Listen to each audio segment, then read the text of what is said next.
In 1941, a Harvard psychologist with a PhD invented a superhero. He was 47 years old.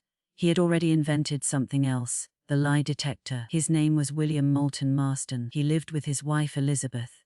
He lived with his lover Olive Byrne.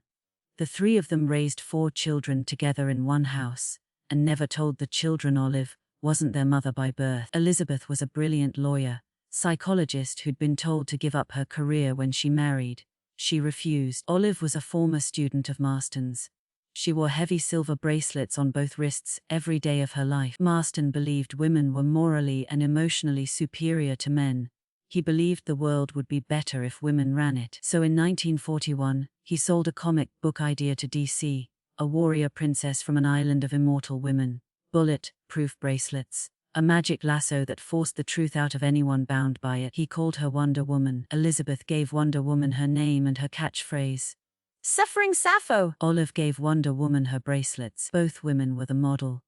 Wonder Woman was Marston's love letter to the 2 women he lived with. She was also his political argument. Every issue, Wonder Woman was tied up, chained, bound. Marston told DC's editor it was deliberate, that bondage was a metaphor for women freeing themselves from male control. DC's editor didn't buy it. The complaints poured in. The chains kept appearing. Wonder Woman became one of the 3 best-selling comics in America, behind Superman and Batman. Marston wrote every script himself. He insisted on it. Wonder Woman was his. In 1947, 6 years after he created her, Marston was diagnosed with skin cancer. He died a few months later. He was 53. DC took Wonder Woman away from his wife and his lover. Stripped the bondage. Stripped the politics. Made her secretary of the Justice Society. The character collapsed into decades of mediocrity. Elizabeth and Olive kept living together for 40 more years. They raised the 4 children together. They were buried side by side. Marston's name is on the credit of every Wonder Woman movie. Olive's isn't. Elizabeth's isn't. But the bracelets are still there. The lasso of truth is still there.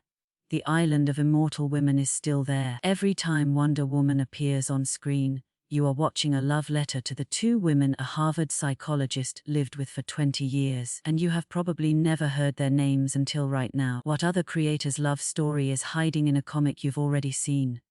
Tell us in the comments. Subscribe, and always remember, read between the panels.